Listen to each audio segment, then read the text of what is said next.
Good afternoon and welcome to the Rotary Club of Edina. I'm Sam Thompson and I'm proud to be your 66th president. Today, once again, we have our meeting both live and in Zoom. And when we had a pre-registration, we had 32 live and 33 Zoom. It looks like we've had a few people walk on for the live meeting today. So welcome to all. Our theme for our gala this year is Around the World. And this year, and with our theme, each year our club organizes a gala which raises funds to support our giving to domestic and international grants and committed projects. The success of our gala determines the number of grants that we can provide. And you can participate as a sponsor, as a host with a country, or both. We've had some that do both, or as an individual. And currently we have 36 sponsors and 16 hosts. So we just need 4 more hosts and we should be good. And our invitations will be going out mid-August.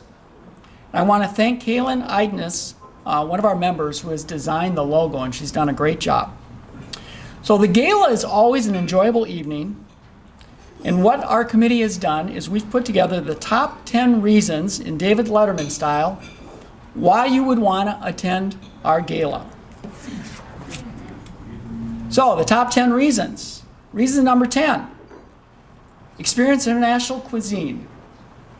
Reason number 9, it will be a COVID-friendly gala with no more than 8 guests per country location. Reason number 8, you get to know your fellow Rotarian members in a more intimate, casual setting. Reason number 7, you'll be able to support our Rotary Club. They will be helping to assist with the gala this year. Reason number 6, no pressure to purchase silent or live auction items, as this will not be part of this year's gala. Reason number 5, opportunity to win a beautiful centerpiece. Hey. And reason number 4, enjoy the virtual trivia game during the cocktail hour as you compete against other countries and their homes. Reason number 3, experience an evening in another culture. Reason number 2, you will be supporting our foundation that last year provided over $140,000 towards 33 locally committed projects and grants and 10 international grants. And the number 1 reason you want to attend this year's gala is to see Murph in East African dress. Gotta see that. Murph, are you here? I know you were going to be here. Okay, so we now move on to the member update. And speaking of dresses, we have Mike Opitz. Just updated his, Mike's over here, updated his Facebook profile. He was a ring bearer for his niece's wedding, and the groom actually is Scottish, so it was very appropriate. And the ring is actually in the sporran, Mike said, which is that little purse he has up in front on his belly. And I asked Mike for a comment, and here was his quote. I've been very honored over the years to be part of many weddings. This one, though, being asked to be a ring bearer, caught me off guard. I thought those duties were performed by cute little boys and girls of the family, not uncles. When they told me what I would be wearing, I jumped all over it. Well, that's great, Mike. Congratulations. Hey, Mike. Okay, and congratulations to Dan Hennon and his wife, Jody. They had a baby girl that was born on July 22nd, and it's Scarlett Lee Hennon, born at Mother Baby Center in Minneapolis. They're home and they're doing great. And I asked Dan for a quote, and he said, I'm looking forward to being a great Rotarian father to Scarlett. So great quote. Thank you, Dan. And we actually have Rotary news. On July 23rd, last Thursday, our Rotary Club went to the Sheridan Story. And there were 5 members from Rotary that went, and they were part of a group of about 30 people. And together they packed 2,800 meals that serve underfed children so they have meals on the weekend. And the Sheridan Story actually indicated to our Rotaractors that they are struggling for volunteers. They're up in Roseville, so you can go online and sign up if you want to do that. And I asked our road actors how it felt being there, and they thought it was very safe. They felt very safe the way they had it set up, and they spread people out. And Michael Thornton organized it. He was here last week talking, and I asked Michael for a quote, and he gave us a Martin Luther King quote. And he said, "Everyone can be great because anybody can serve. You don't have to have a college degree to serve. You don't have to make your subject and verb agree to serve. You only need a heart full of grace, a soul generated by love." Okay, we have birthdays. We have 6 birthdays in the next week, all listed up there. Happy birthday, everybody. And Rotary anniversaries is next week. We have a couple of anniversaries, both over 20 years, so congratulations, that's great. And just one other announcement. Oh wait, in assisting off of the podium, I want to acknowledge our greeters, Dr. Dash and Skip Thomas, and our front desk working with Becky is Susan Johnson. The Barker, Bonnie Sue Rolstead, and I believe she's doing that from Zoom. And our photographer, Mark Jessen. And one last announcement, we still need volunteers. And so if you can go to our website and go right to the top right, there's a button you can hit, and volunteers for duties. That would be great if you can sign up for more than one. We'd really appreciate it, especially with the live. And we're working now on getting some of our Zoom attendees to be part of the meeting too, beyond the Barker. So with that said, that's what we're going to do. We're going to try our first Zoom announcement, or actually Invocation Pledge and the 4-way test by Bridget Hallstrom. So just give us a second, and we'll bring Bridget on. Perfect. Well, let's start with the prayer here. Let's bow our heads. May the grace of our Lord Jesus Christ be with us today. May this meal be blessed as we gather to celebrate in person and over Zoom together. May your love be shared amongst us as we enjoy the gift of fellowship. And may we always give thanks to the unique gifts and talents you have blessed us with to serve others as one Rotarian family in our community and around the world. Amen. And next we will do the Pledge of Allegiance. I pledge allegiance to the flag of the United States of America and to the republic for which it stands, one nation, under God, indivisible, with liberty and justice for all. And then lastly, the 4-way test. Is it the truth? Is it fair to all concerned? Will it build goodwill and better friendships? And will it be beneficial to all concerned? Thanks. So today we have one guest, and it's a guest of Sutton McGraw, Chris Brown, and he's with BizDev Manufacturing. Chris, can you stand up? And So this is my good friend Chris Brown. Chris is with a company called Xometry. It is a mass manufacturing and technology company. Chris is all over the United States. He really wants to come back and live in Minnesota, and he's interested in looking for a smaller agricultural company to help grow. So welcome, Chris. thank you.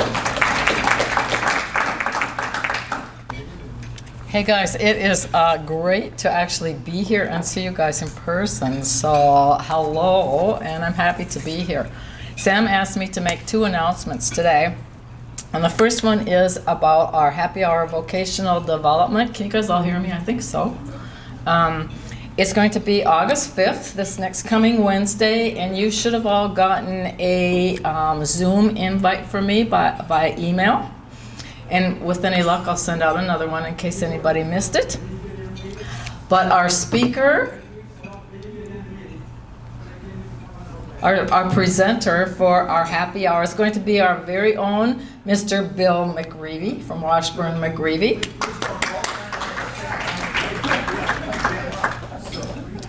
And Bill's going to talk about what it's like to lose a loved one during our pandemic. So that should be very interesting. Tune in.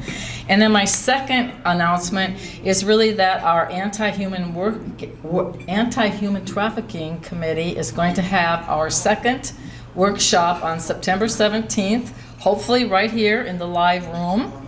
There will also be a Zoom option as a second alternative for those who can't attend.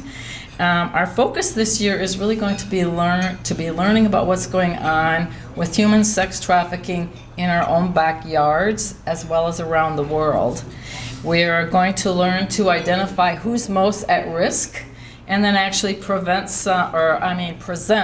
some steps to prevent human trafficking in our communities and our families. And you guys, we are going to have 3 unbelievably good speakers this year. They're going to be from all different aspects of the issue. Yes, so we're going to have a woman who is a victim, who was trafficked. We're also going to have a gentleman who was an abuser, a pimp, as well as a drug dealer. And our third panelist is going to be a police officer who served many years, 12 years, as an underground patrol officer and served on the human trafficking investigation committees. You guys, I cannot possibly do justice to their bios in a really short time, but Jenny Gaines will be our person who is the victim. She grew up right here in Minneapolis. She spent 28 years in the life, they call it, before she actually became free and went on to start her very own sober home for women in recovery.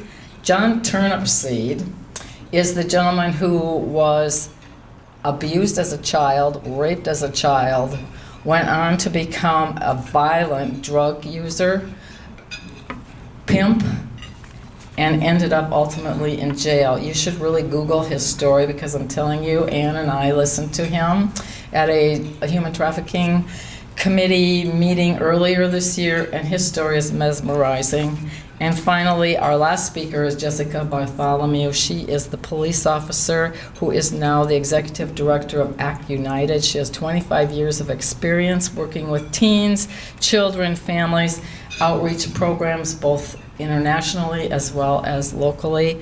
And like I said, she served 12 years in law enforcement as an undercover officer in human trafficking and narcotics. You guys, I am telling you that this is going to be a fabulous workshop. If you have children, grandchildren, or if you're just concerned about what's going on in our communities, you won't want to miss this. And I'm sure we'll hear a little bit more about it as time gets closer. Thanks. What's the date? September 17th, Thursday. It'll take the place of our usual meeting. Thanks, guys.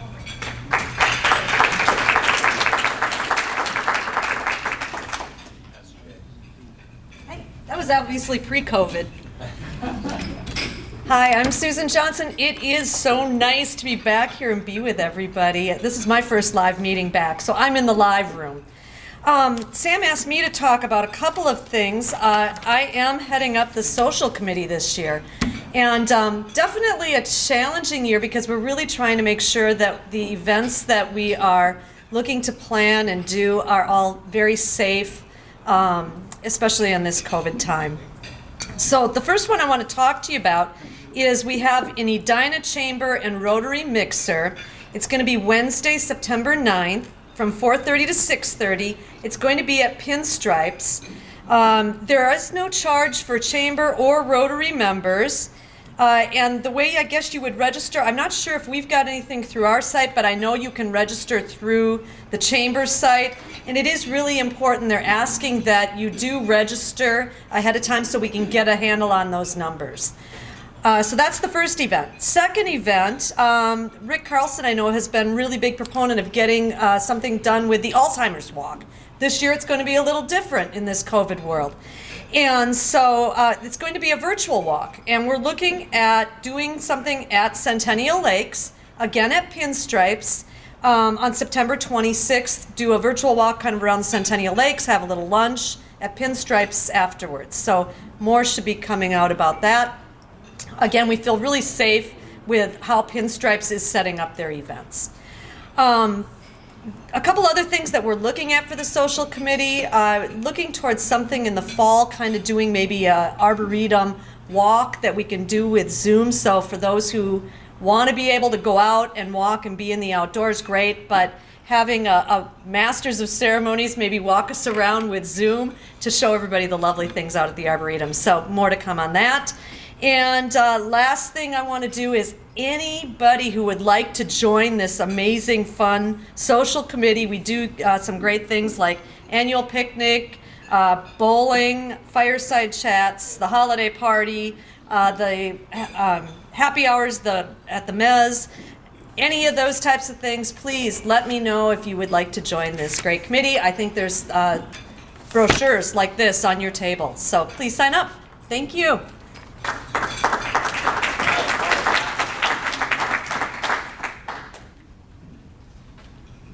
Hello, everyone. It's strange to be here. It's been a while, but it feels good. So happy to be with you all today. I'm David Ozzie, your Youth Services Director. Sam asked me to give you a little bit of an update, just kind of with COVID and everything that's been going on, how we're adapting and changing. So, some of our biggest events, Camp E, Camp Ryla, Youth Exchange, a lot of these are probably going to be modified. So this might change, but I want to just give everybody an update on where things are at. So I just got an email actually forwarded to me from Josh. Youth Exchange 2021 is actually planning to be virtual. So more about that, I'll send that out as we get more info on that. Camp E, right now, Kip Peterson is kind of heading up that charge, and we're looking at doing either a Camp Enterprise Light or Camp Enterprise Junior, kind of a feeder program in the summer that we can get, freshmen, sophomores involved early on, and then kind of feed that into the bigger Camp Enterprise in the fall. We do have a committee meeting on Monday, August 3rd. If anyone's interested in attending, I can send them the Zoom link for that.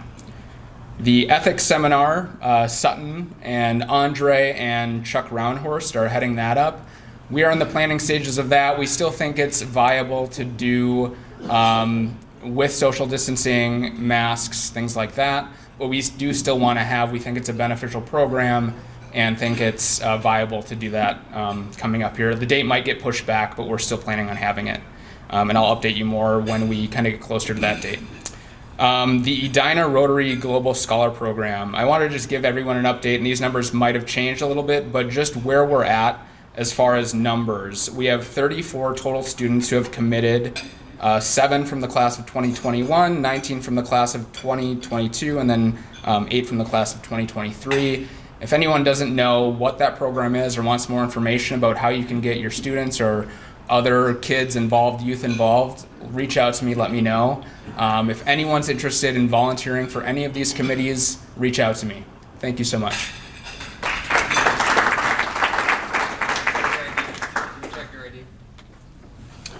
Okay, great announcements. We're ready for our speaker. I'm going to introduce Hannelore Brucker, who will be introducing our speaker. Dr. Hannelore Brucker graduated in medicine from the Eberhard Karls University of Tübingen, founded in 1477. She worked for 32 years in her Edina private allergy office and raised 4 children. After giving the office to her colleagues, she continued research as scientific fellow of the American College of Allergy, Asthma, and Immunology. In July of 2016, she joined the Edina Rotary Noon Club. She supported many Rotary programs. After being a member of the local grants committee, she will now concentrate on the Community Service Projects Committee, hoping to create programs for the elderly using her love for music. Highlights were district and leadership meetings and the attendance of the International Rotary meeting in 2019 in Hamburg. She hopes to take part in an international medical mission. Please welcome Hannelore.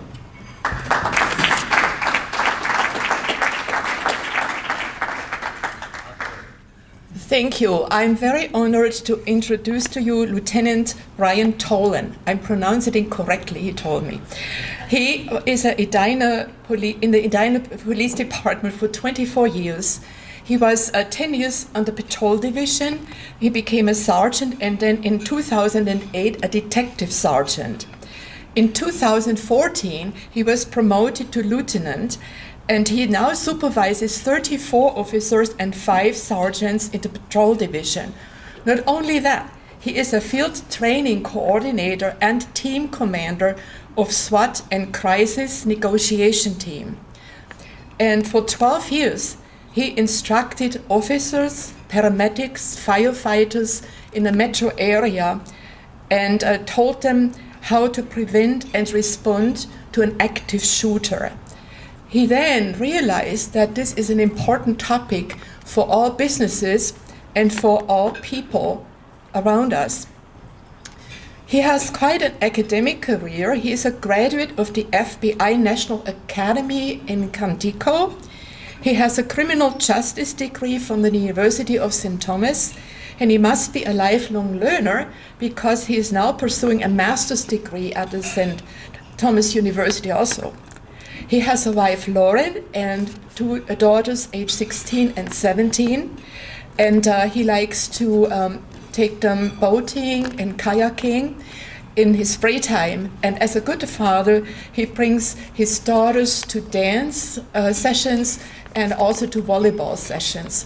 Please welcome Lieutenant Brian Tollen.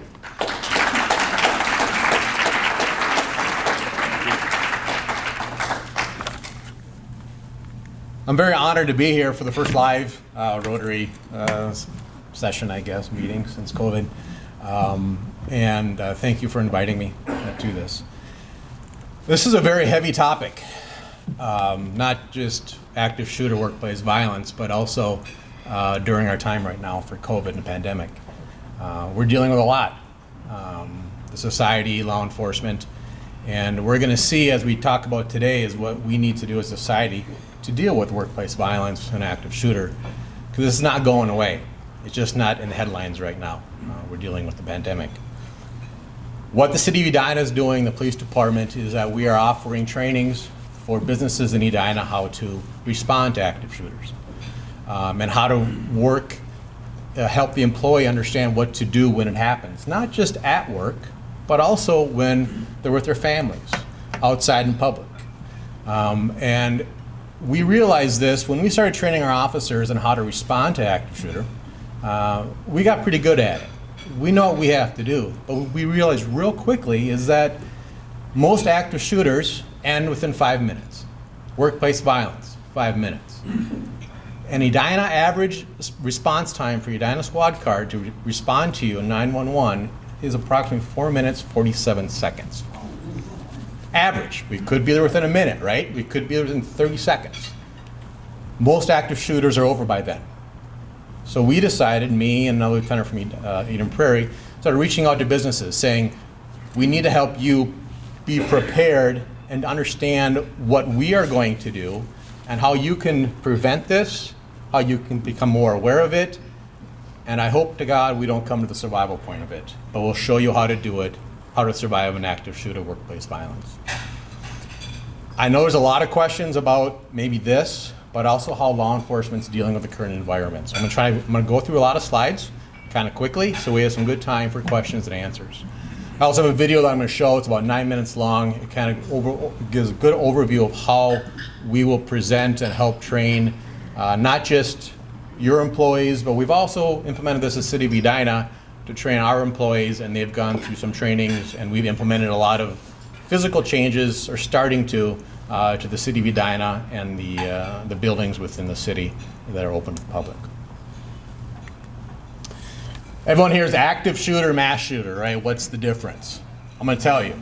An active shooter is someone who's actively engaged in killing people in public.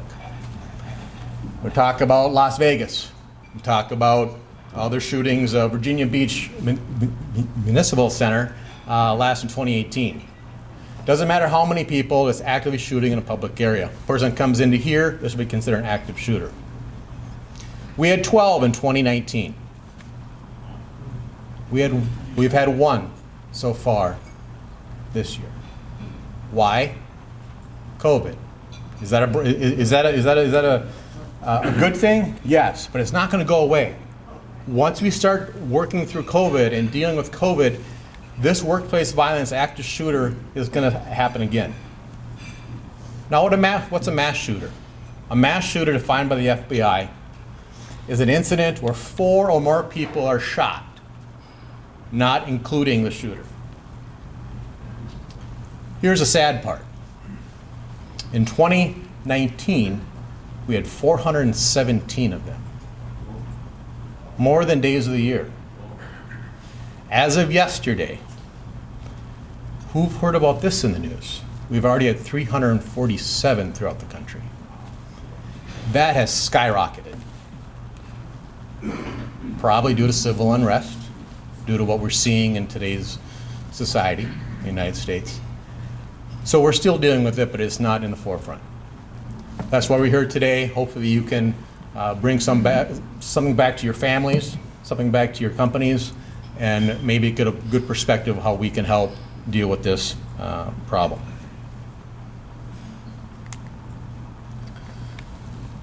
"20 years ago, who was wearing seatbelts? Raise your hand. 20 years ago. 20 years. How about 25? Okay.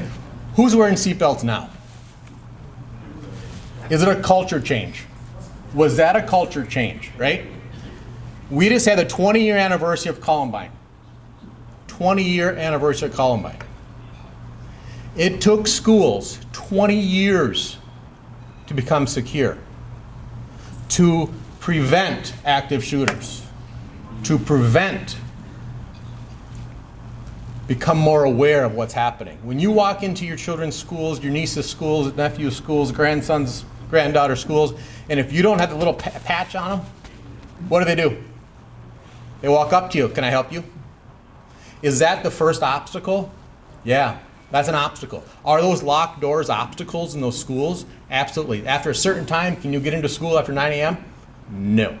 You got to press a button. And if you're in that hallway with no little yellow tag or some name tag, what does a teacher come to you? They walk up to you, right? And they say, can I help you? Those are those obstacles that we're changing, that we're putting into place. I'm asking you, as a business owner, as a person working in the city, that create those obstacles to prevent these actions from happening. If that one active shooter, if that workplace violence is going to occur, put that obstacle in place. Lock that door. Why is that door open over there? I've done a lot of security visits with big companies, including Lunds & Byerly's and BI Incentives, BI Worldwide, by the way, don't say incentives, BI Worldwide. And they're all their buildings. And I said, we need to take away conveniences. Because what do the schools do? They took away conveniences. Are the schools safer right now? Absolutely. I know I have a lot, I can talk forever, so I gotta make sure I got this kind of thing. When we board a plane, what do they do to us at checkout? Check-in, TSA, right? They literally disrobe us. We go through that scanning thing, right? And we walk through. How safe do you feel once you pass TSA checkout, or TSA? Pretty safe, right? Did they take a big convenience away from us? Absolutely. It's a culture change, but we feel safe. I'm saying to prevent this, prevent active shooter, to prevent workplace violence, is that we got to take some conveniences away to increase our safety. And we need to start the dialogue with your employees and with us around here in the public. If we see something that's not right, please call us, call 911. We're really good at dealing with people who don't like us. We're trained on it. It's true. We are trained. We are trained in de-escalation. We are trained in crisis intervention. If you see something that's not right, we want to help that person. But are you creating that obstacle? Are you giving us that extra minute to get there if that person is going to do violence to you, to your family, or to someone in your business or a city facility? Absolutely. You are the first obstacle. That locked door is the first obstacle. That greeter who was greeting me out there today, he or she is the first obstacle. Create those obstacles to keep us safe. Here's our active shooter, most current one, with 6 killed, 58 injured, accident signage in Minneapolis. Minneapolis did everything right here. They went in immediately and got those victims out. If they didn't go in there and get those victims out, that number would have been reversed. That would be 58 dead, 6 injured. Minneapolis did not hesitate. Acts and signage. You talk about the, we talk about having the signs, right? The workplace violence in this incident, there were signs. This individual was very angry at his employer. He was going to get fired that day. They allowed him to go out to his car before he went to go into the meeting with his boss. What did he get out of his car? A gun. Become more aware. Okay? Make sure you don't want to bother. Well, I don't want to bother him. I'm going to talk to him in a little bit. Be that assertive. Walk up to that person and say, can I help you? No, you're not going to go to your car. You're going to come here and sit in my office with me. That one act could have saved 6 people's lives. What's my time? Do I have time for a quick story? I have a 9-minute video. All right. Don't want to bother thing. I have a great story on this. My daughter's serving Mass in a church in Excelsior, and she's serving it's 8 o'clock Mass, 8 a.m. And I'm sitting there, and the father knows that I do carry most of the time, and he knows that I'm carrying. And at 8 o'clock, the second reading's happening. My daughter's up there serving. It's 8 a.m. I'm awake, and I know the father very well. And I'm sitting halfway, not up front, obviously, halfway back. And during the second reading, the lecturer, she stumbles, and she rarely stumbles. That's kind of weird. And father's kind of looking at me, giving me the nod. Yeah, my daughter's doing fine. She's not making any mistakes, and I'm awake, and he's kind of giving me that look. And then it kind of ends, the looks, like, Brian, do something. And the Mass continues. And at the end, I'm in the back of the church waiting for my daughter to come out, and father comes up to me and goes, Brian, did you see me giving you, trying to get your attention? I said, yeah, Father, I did. Everything okay? He goes, well, the weirdest thing happened. So what? Well, when she was reading, the second reading, a male came in the back of the church, so only father could see him, and my daughter, who didn't see him, and the reader, and he was full black trench coat, pointed at me, went full prone on the ground, got up, pointed at me again, turned away, and walked out the church. He said, Brian, are you carrying? I said, yeah, Father, I am. And I said, Father, why didn't you say something? Well, I didn't want to bother you. I didn't want to bother the Mass. I'm telling you, start bothering. Start calling 911. We can prevent this. We can become more aware. Become aware of your surroundings. Someone comes through that door. Some of the trainings that I do for these businesses, I set something up. I have someone come through a door, and they kind of walk around a little bit, and they leave. And then I stop the training, and I say, did anyone see that? See what? Well, first of all, he came through an unlocked door through your business, walked straight up into our training, and he walked around this room. Oh, be more aware. Start to bother. Pay attention to surrounding. You've heard of run, hide, and fight, right? So you run, you hide, or you fight. That's very good. It's simple. We don't want to focus on intuition. Intuition, we start thinking too much, and those minutes go by. We want to go by instinct. Run, hide, and fight. It's simple. That's what we teach. We teach the businesses. That's what we teach the people in the city of Edina. We're going to put those physical changes in place, and we're going to be very aware of when we're out in the public. Okay, we teach that too. Part of this is giving the people in a movie theater. Where do you sit? Well, hopefully we'll go back to movies soon.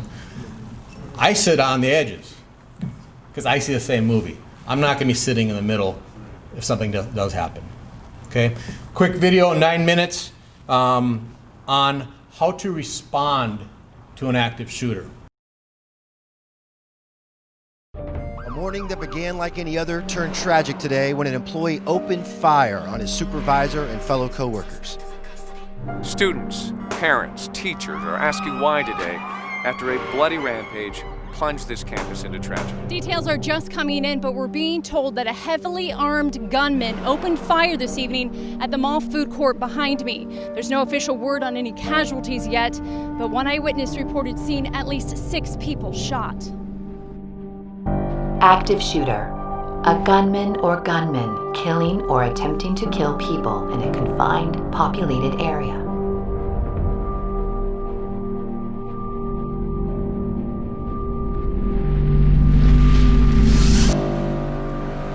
You gotta get some sleep. You're looking like a vampire. You sleep. You ain't got no babies at home keeping you up.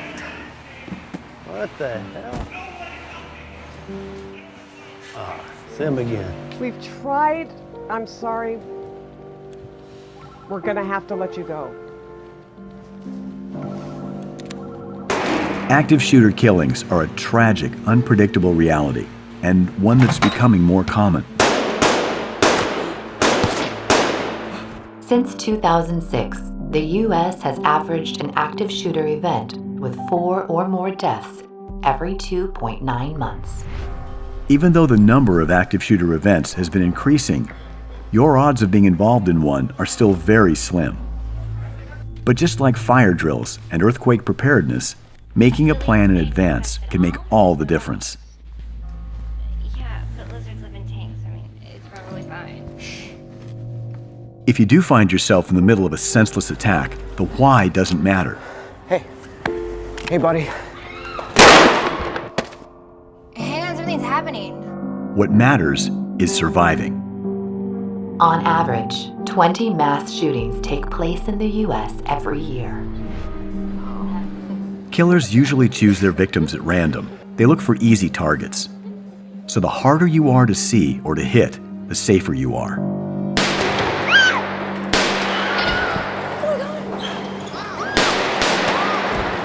When an attack starts, if you can find a way out of the location, do so.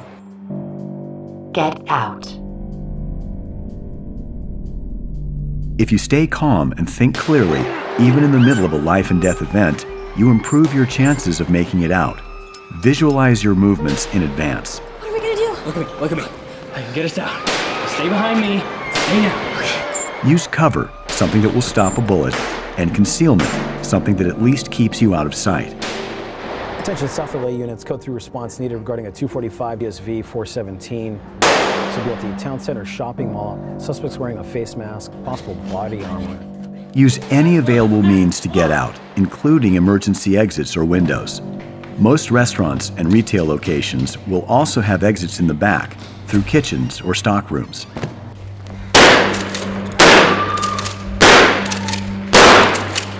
Even in the best cases, police are minutes, not seconds away. You must take action to protect yourself.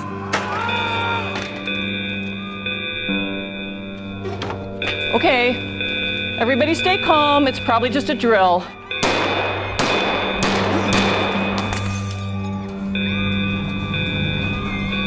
No, go back, go back.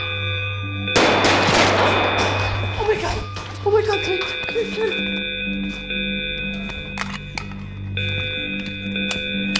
If you can help others without putting yourself in unnecessary danger, It's gonna be okay. do so. It's gonna be okay. What's your name? Lori. Lori? It's gonna be okay. If you can't move safely to an exit, get to a room or a confined area you can lock down. Then secure the location.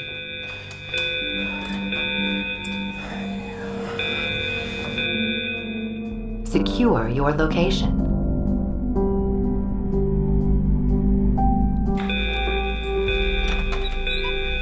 Oh my God. There's somebody shooting. Everybody stay calm. Remember how we train. Everybody get in this corner, away from the windows. Get the emergency bag from my desk. Help her. Drywall won't stop a bullet, but there are steps to take to stay safe.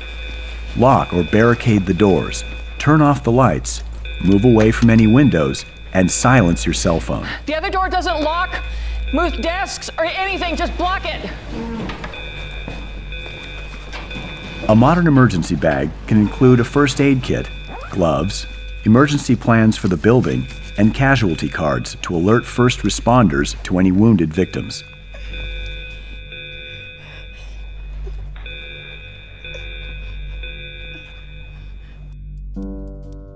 Most active shooter situations are over in 10 to 15 minutes. Attention Lakeway units, code 3 is needed, red 245 GSV 417. It's going to be at Alexandria College. Multiple victims down. Law enforcement's first responsibility when entering an active shooter situation is to stop the suspect, not to render aid to the victims. Medical teams will enter the scene as soon as the suspect is no longer a threat or is confirmed in another location. Silence any cell phones and remain quiet. Do not alert the shooter to your presence.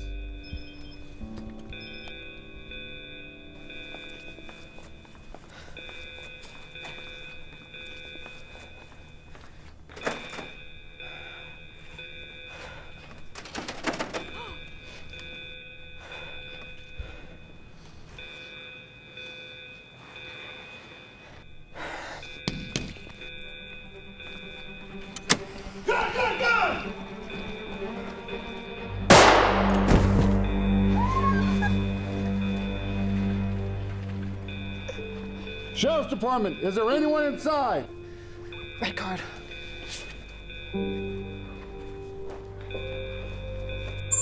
Just hang tight. We'll be back to get you.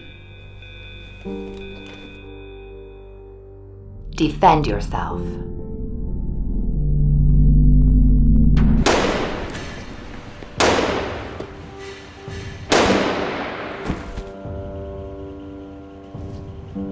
If you cannot escape the location and you can't shelter in place, you may have to defend yourself as a last resort.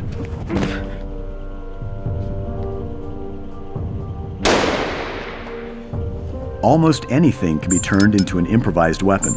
Look for something that can disrupt the shooter's ability to see, breathe, or control their weapon.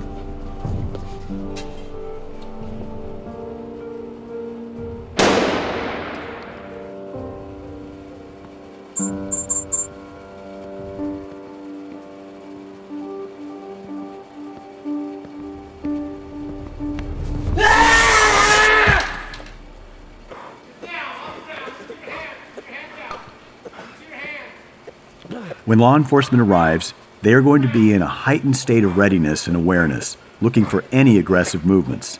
So keep your hands visible and follow any commands you are given. He's a shooter. What happened? A shooter. I just saw one shooter. Especially in developing situations, engaging law enforcement, running toward them, reaching for them, even to thank them, could put people at risk.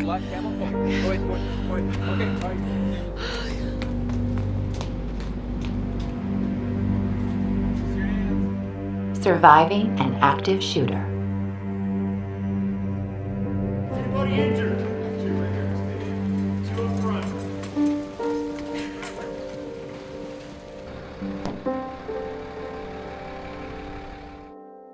For more information, Thank you. Seriously. visit activeshooter.lasd.org.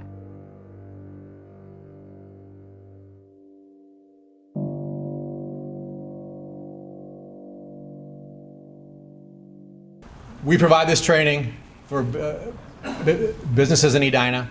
It's a 2-hour training along with a security review of your building, and to give you an idea and give you a plan of what to do if it does happen, an active shooter workplace violence. It's not going away. It's going to rear its ugly head here once we figure out COVID and once public areas start opening up again, and we're going to have active shooters. And I want to believe mass shootings will be lessened and will be on the downturn. Have a plan for your family and your employees, and law enforcement is very well trained. We can handle it, but I ask you that we need to start training everybody out there in the public on what to do before we get there. So that is the a roundup of my presentation for active shooter workplace violence, and question and answers. Yes, Don. When you go into a public place, what do you do to just protect yourself? I find my exits. I walked into this room, I've been here before, I got an exit here, I got an exit there. More than likely, for example, you walk into Linda Byerly's, great example. When I train them and their managers, where would the active shooter come in? The front door. Where are you going to go? The employees go out the back door. They go out the warehouse.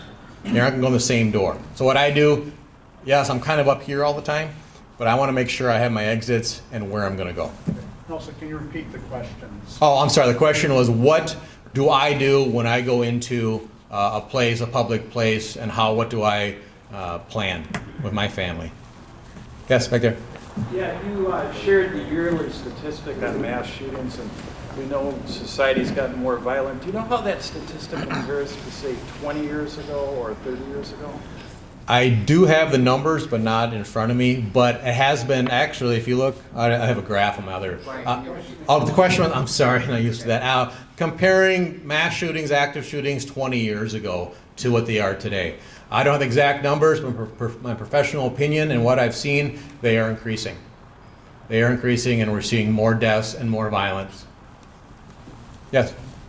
Question about when you walk into an office or movie theater, always look for the exit. Was that in your presentation? Yes, yes. The question is, do you always look for your exits when you walk in a public place?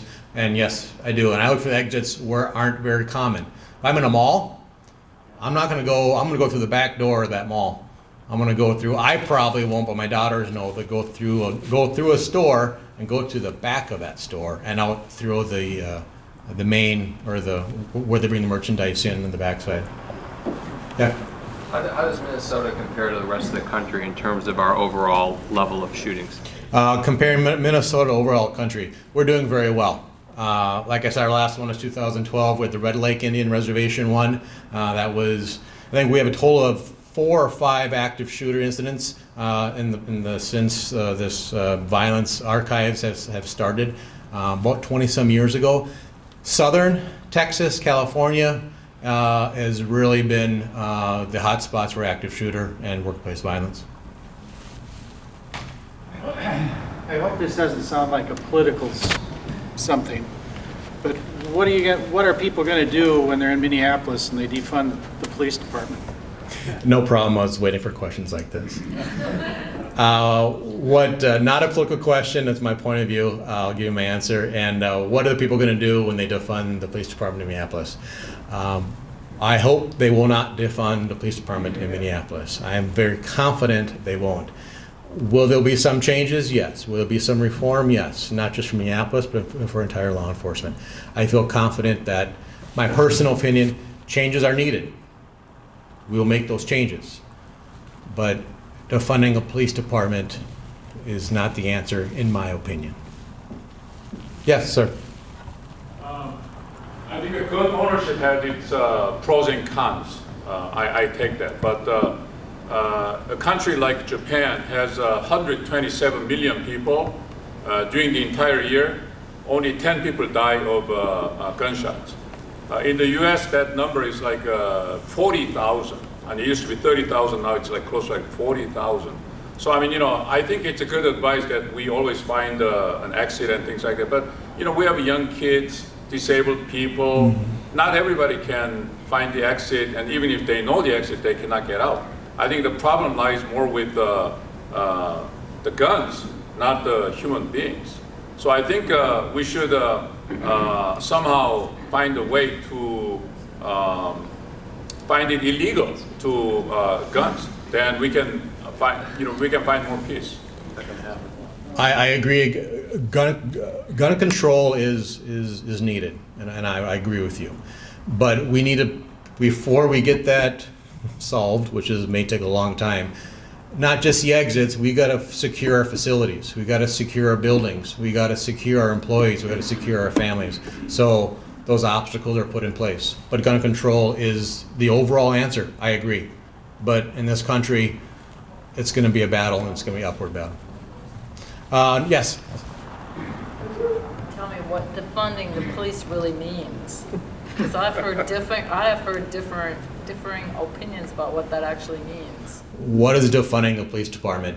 It's pretty much taking the funds away to train the officers in regards to actually have the officers have the standards that the Minnesota requires, and more of a civilian-based law enforcement type model. There are so many models out there, and I'm not an expert on that. I've been doing a bunch of reading once this came across into our realm and the career. Never thought I'd be hearing it after 25 years of funding a police department. But it just means less money going towards training and paying the officers what they make now, and less officers on the street. Maybe they'll have some officers patrolling and responding to calls that need officers. Yes? Regarding the disgruntled employee coming back and doing a mass shooting of his fellow employees, sometimes I've read that a disgruntled employee will start giving off signals earlier that he's very upset to his coworkers. And should his coworkers turn him in or snitch on him, or how would you inform others that perhaps this is going to be a problem? That's where I would say the managers and the top level people at that company need to step up and say, let us know of any unusual behavior.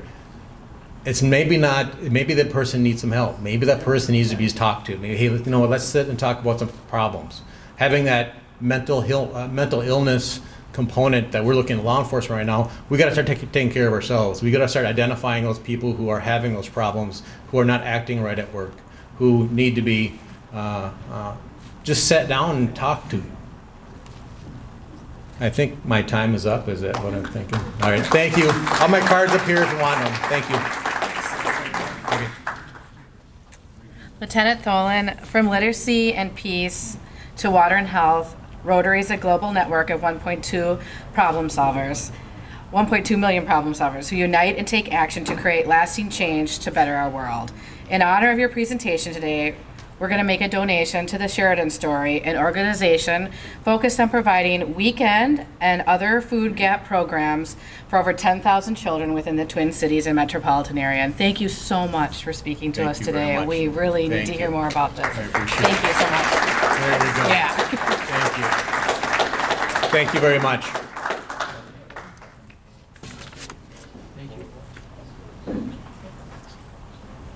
Well, that was great.